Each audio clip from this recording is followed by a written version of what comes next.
ఎవరు మాట్లాడతామా సైలెంట్ ఉంటే ఒక 10 నిమిషాలు. ముఖ్యంగా చాలామందికి భగవద్భక్తి మార్గంలో మనం వచ్చినప్పుడు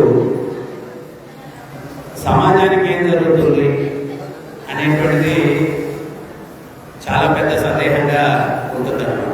అందుకనే చాలామంది అంటుంటారు, ఈ గుళ్ళు కట్టడం దేనికి, ఈ పూజా కార్యక్రమాలు చేయడం దేనికి, ఇవన్నీ కూడా అంటూ ఉంటారు.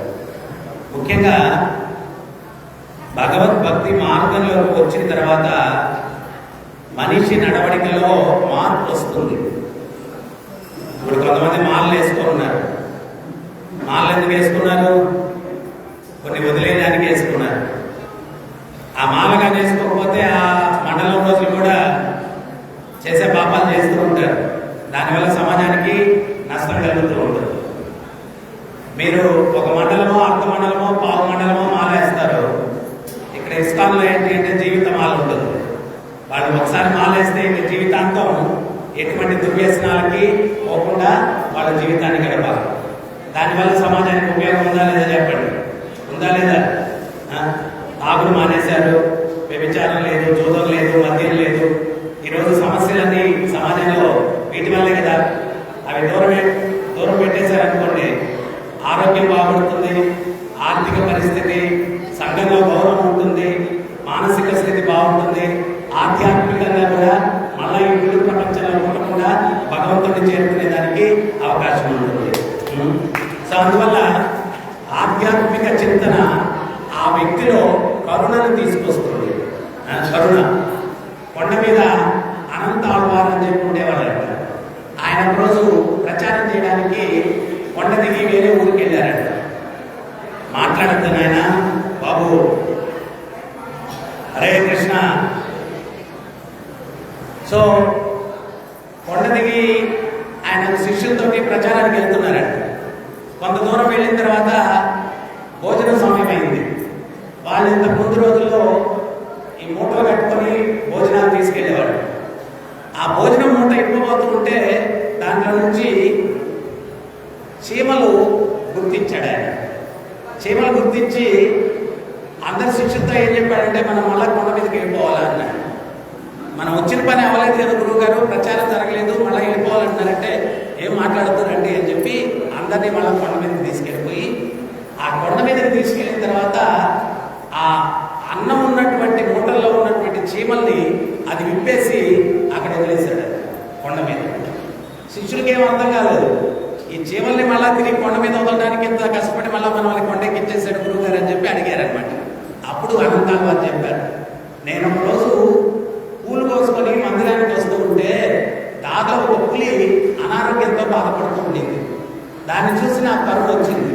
వెళ్ళి వెంకటేశ్వర స్వామిని అడిగాను, స్వామి ఈ కొండ మీద ఎవరు పుట్టి ఎవరు మరణిస్తే వాళ్ళకి మోక్షం వచ్చేటట్టుగా అనుగ్రహించండి అని చెప్పి కోరుకున్నాను.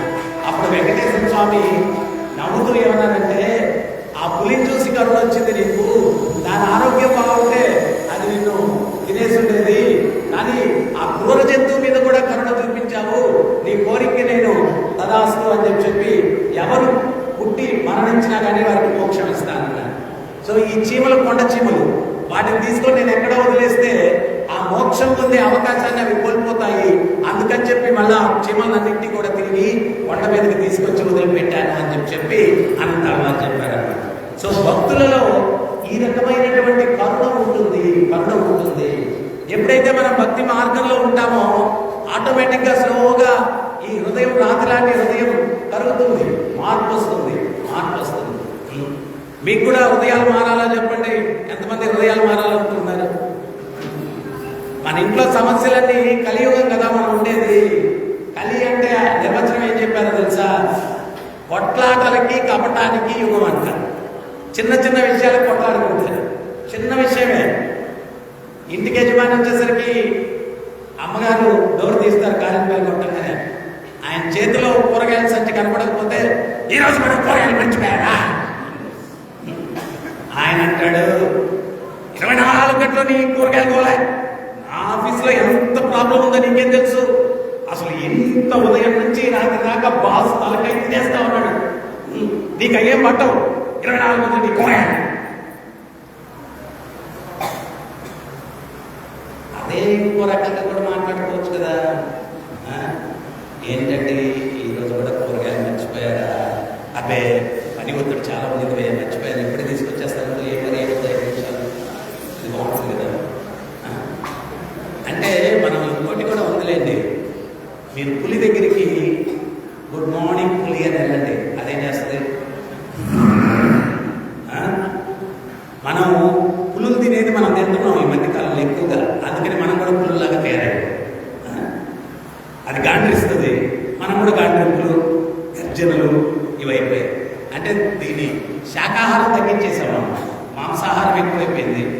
మరి సైన్స్ కూడా ఏం చెప్తుందంటే నువ్వేం తింటావా అది అవుతావు అన్న.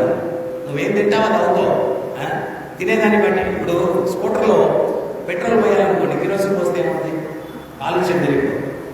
దీంట్లో ఏం వేయాలో భగవద్గీతలో భగవంతుడు చెప్పాడు, పత్రం పుష్పం ఫలం తోయం. పత్రం కానీ పుష్పం కానీ ఫలం కానీ తోయం, నీరు, ఇది వేయాలి దీంట్లో.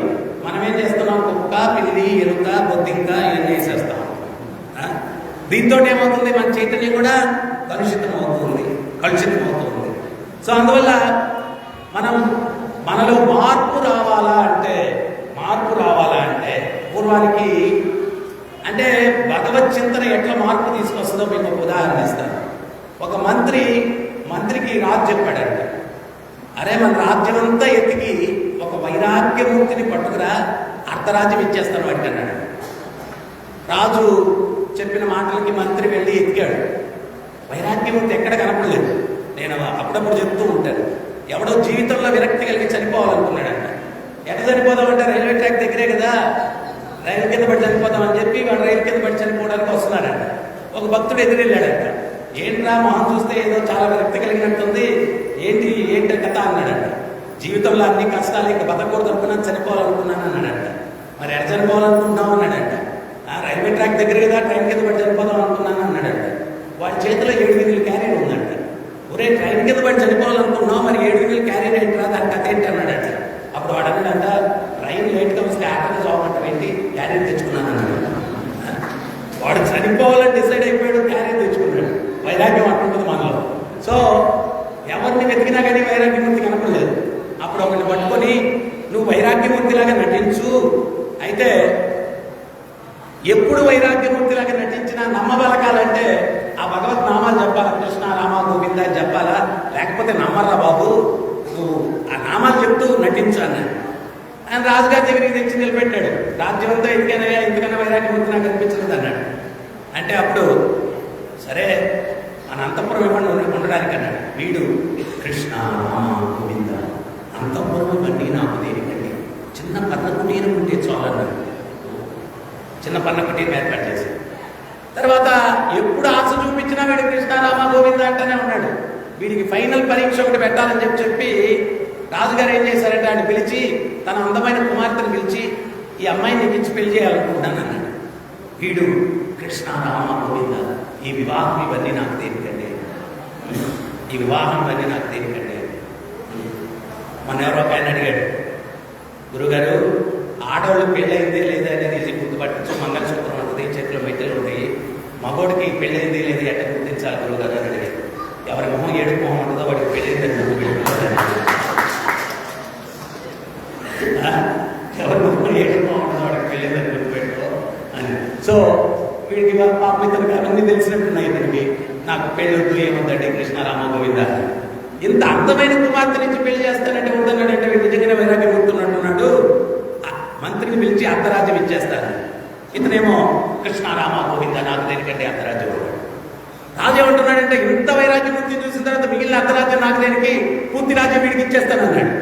అనేసరికి వాడేమో కృష్ణ రామ గోవింద రాజ్యాలు రాజ్యభారాలు నాకు దేనికండి అని. మంత్రి ఏమనుకున్నాడంటే నాకైతే తెలివైనడు, పూర్తి రాజ్యం కొట్టేయడానికి బాగా నటిస్తున్నాడు ఇది అనుకున్నాడు. కానీ ఇతనేమో కృష్ణ రామ గోవింద నాకు దేనికండి రాజ్యాలు రాజ్యభారాలు అన్నాడు. మంత్రికి ఏం అర్థం కాక మెడబట్టుకొని పక్కకు లాగేశాడు. లాగి ఏమాయి నటించమని చేస్తున్నావా ఏంటి నీ కథ అన్నాడు. అప్పుడు అతను చెప్పాడు, అయ్యా మీరు నటించమని చెప్తూ ఒక మంచి సలహా ఇచ్చారు. ప్రతిసారి నటించేటప్పుడు ఆ భగవత్ నామాలు చెప్పించమన్నారు. ఆ నామాలు చెప్పించడం వల్ల నాలో నిజంగానే వైరాగ్యం ముక్తి భవించింది. నన్ను వదిలిపెట్టేస్తే నా దేశ జీవితం భగవత్ నామస్మరణలో జీవితాన్ని పెడతాను. స్వామి ప్రభుపాదుల వారు ప్రపంచవ్యాప్తంగా ఈ హరే కృష్ణ మహామంత్రాన్ని ప్రచారం చేసి ఎంతో మంది రాక్షసులు లాంటి వ్యక్తులు కొన్ని లక్షల మంది జీవితాల్లో మార్పు తీసుకొచ్చారు. ఆఫ్రికాలో క్యానిబాల్స్ మనిషి మాంసం తింటారు. వాళ్ళు ఈరోజు మాంసభక్షం లేదు, వ్యభిచారం లేదు, జూదం లేదు, మద్యం లేదు. మనలాగా కట్టు బొట్టు నడవడిక, వాళ్ళ నడవడికే మారిపోయింది.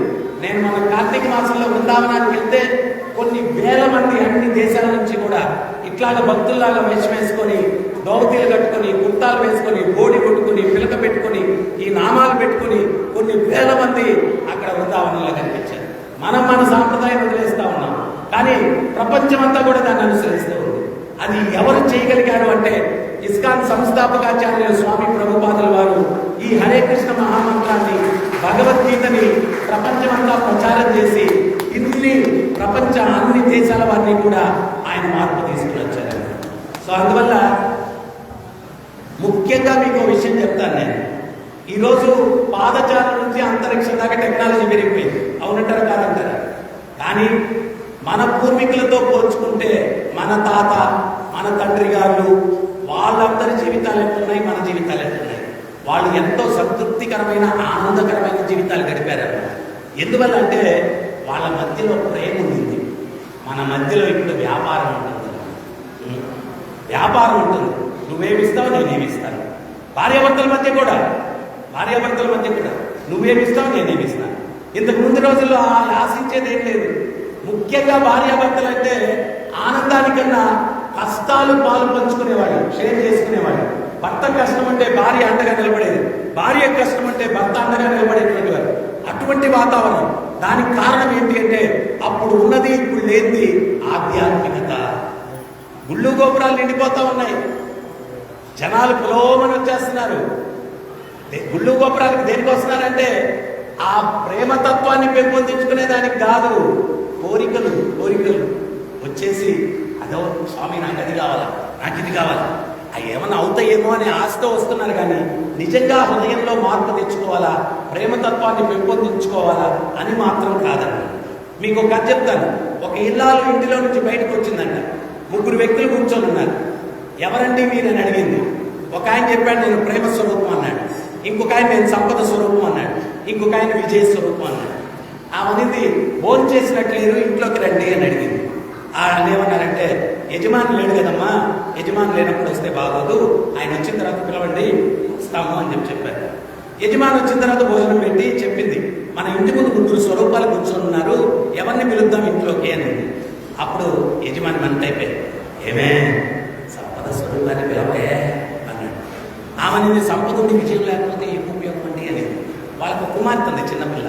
ఆ అమ్మాయి వచ్చి చెప్పింది, తల్లిదండ్రులారా సంపద విజయం ఉంది, ప్రేమ లేకపోతే జీవితాలు నిరర్థకం. నా ఉద్దేశంలో ప్రేమ స్వరూపాన్ని పిలవండి అని. దానికి అంగీకరించి ఆ ఇల్లాలు పోయి, అయ్యా ప్రేమ స్వరూపమా ఇంట్లోకి రా అని చెప్పంటే అప్పుడు ఆ ప్రేమ స్వరూపం లేచి ఇంట్లోకి వస్తుంటే సంపద స్వరూపం, విజయ స్వరూపం వాళ్ళు కూడా లేచి వెనకాల వస్తున్నారు. ఈమెమనిందంటే అయ్యా సంపద స్వరూపం, విజయ స్వరూపం మిమ్మల్ని నేను పిలవలేదు అని. అప్పుడు వాళ్ళు ఏమన్నారంటే అమ్మ క్షమించాలా, ప్రేమ ఎక్కడుంటే అక్కడ సంపద విజయం మేము ఉంటాము. ప్రేమ నుంచి మమ్మల్ని విడదీయలేదు. ప్రేమ ఎక్కడుంటే అక్కడ సంపద విజయం. ఇంతకుముందు భారతదేశంలో విజయ రహస్యం ఏంటి అంటే జీవితాలు విజయవంతంగా, ఆనందకరంగా, సంతృప్తికరంగా జీవితాలు గడిపారంటే వ్యక్తుల మధ్యలో ప్రేమ ఉంది. ఇప్పుడు ఆ ప్రేమ లేదు, దానివల్ల అందరూ అల్లాడుతారు.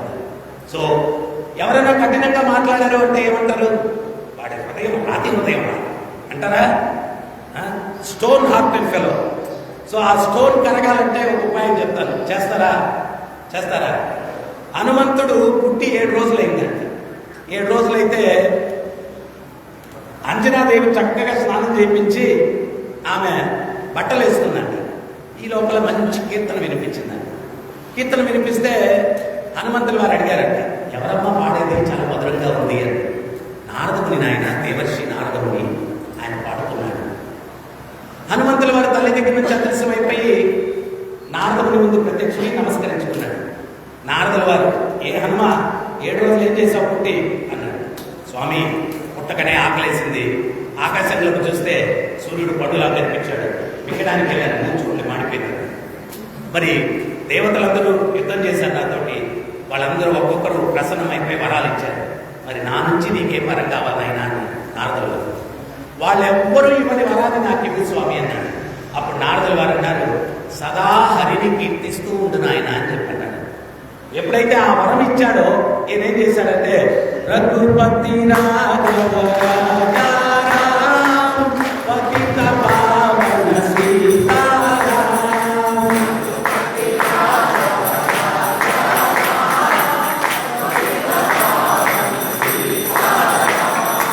మీకు ఇంకొక హెల్త్ టిప్ కూడా ఇస్తానండి. ఈరోజు వరల్డ్ సైన్స్ ఆర్గనైజేషన్ ఏం చెప్పిందంటే, రోజుకి 70 సార్లు చప్పట్లు ఎవరైతే కొడతారో వాళ్ళకి గుండెకి సంబంధించిన రోగాలు రావడం.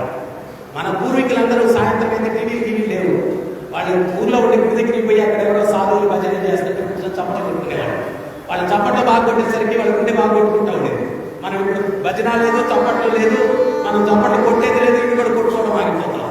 మీ గుండె ఆరోగ్యంగా కొట్టుకోవాలంటే ఏం చేయాలి మనం? రోజుకి హరే కృష్ణ హరే కృష్ణ కృష్ణ కృష్ణ హరే హరే హరే రామ హరే రామ రామ రామ హరే హరే.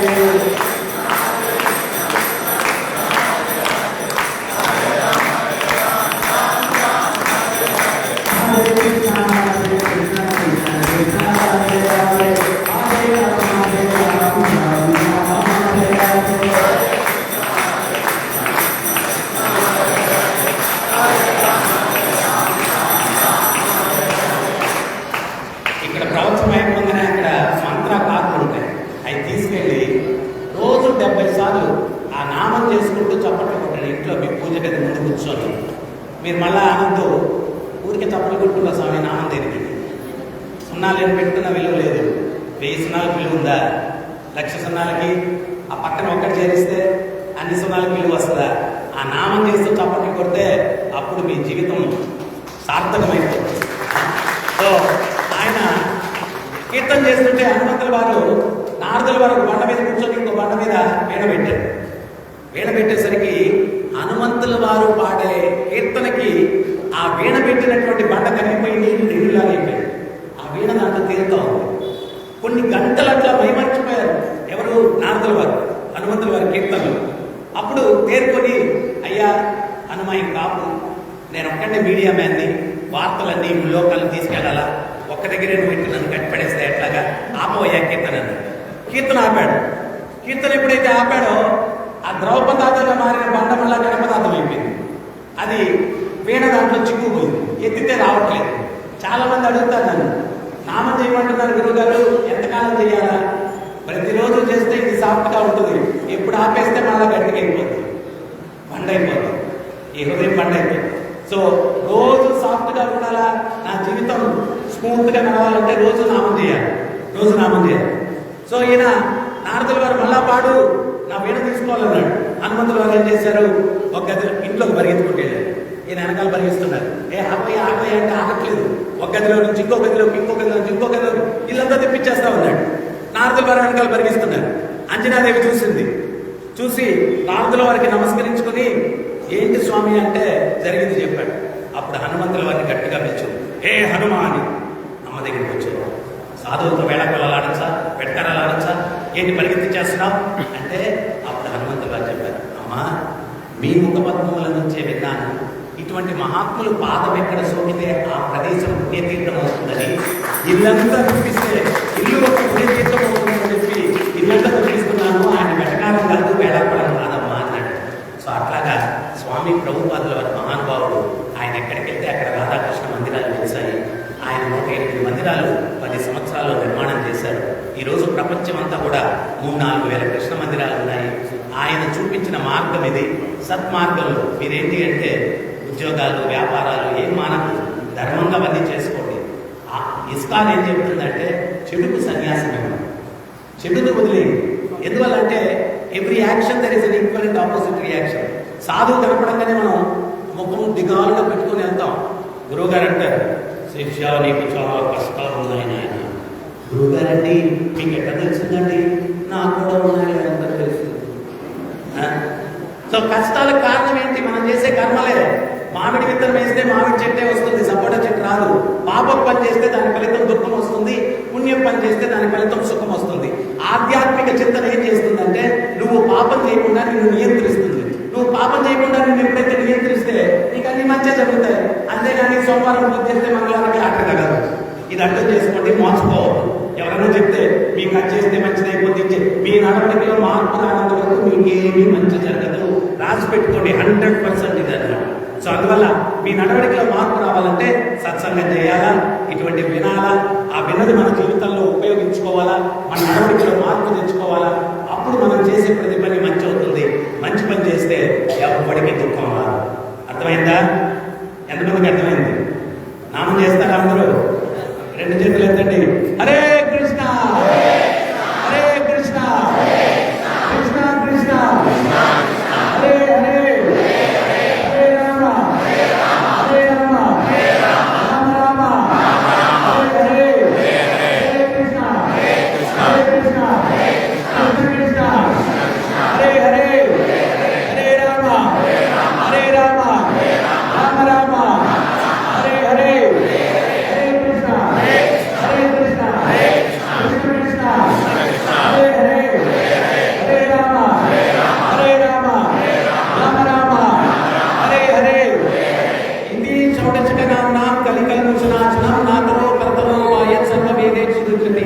ఈ 16 పదాలైన భగవంతుని ఎవరైతే చెప్పిస్తారో కలికల్ముషనాశనం, కలికాలం ఉండే కల్ముషాలన్నీ నాశనం అవుతాయి.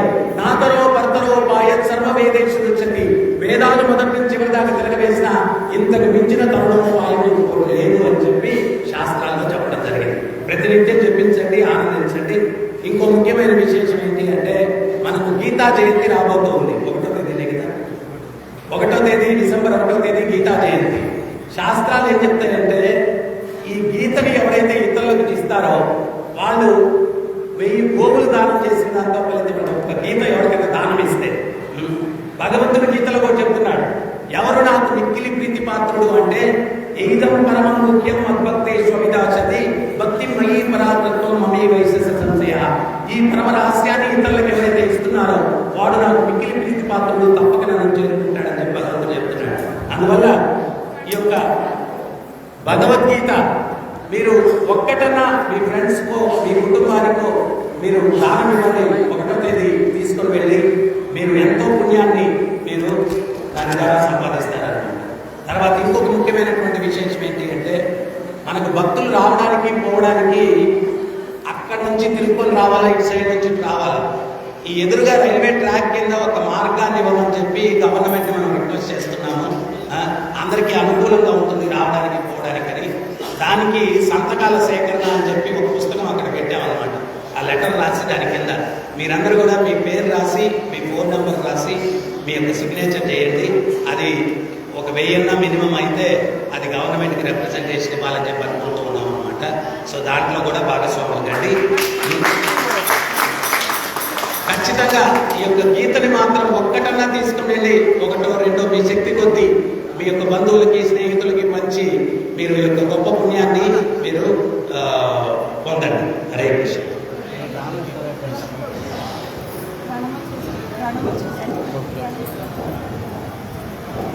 హరే కృష్ణ. మనం ఉత్తరప్పుడు ఆరోగ్య కొనుగోలంటే 380 రూపాయలు, గీత జయంతి సందర్భంగా 550 రూపాయలకే భగవద్గీత దొరుకుతుంది.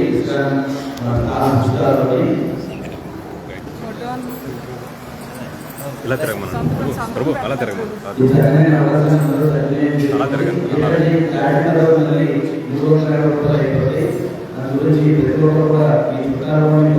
మాతాజీ ఆ పక్క నుంచి రమ్మండి, ఇందులో పడతారు పిల్లలు, ఆ పక్క నుంచి రమ్మండి. ఆ పిల్లలు అలా రమ్మను.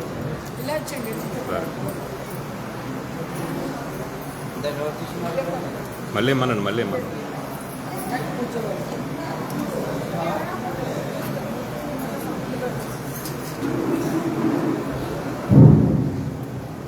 రోజు మళ్ళీ ఇప్పించాను,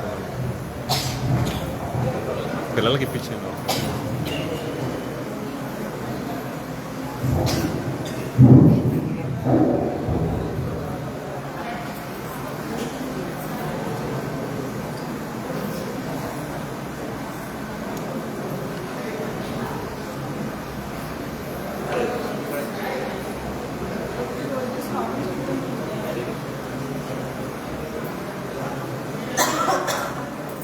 హరే కృష్ణ.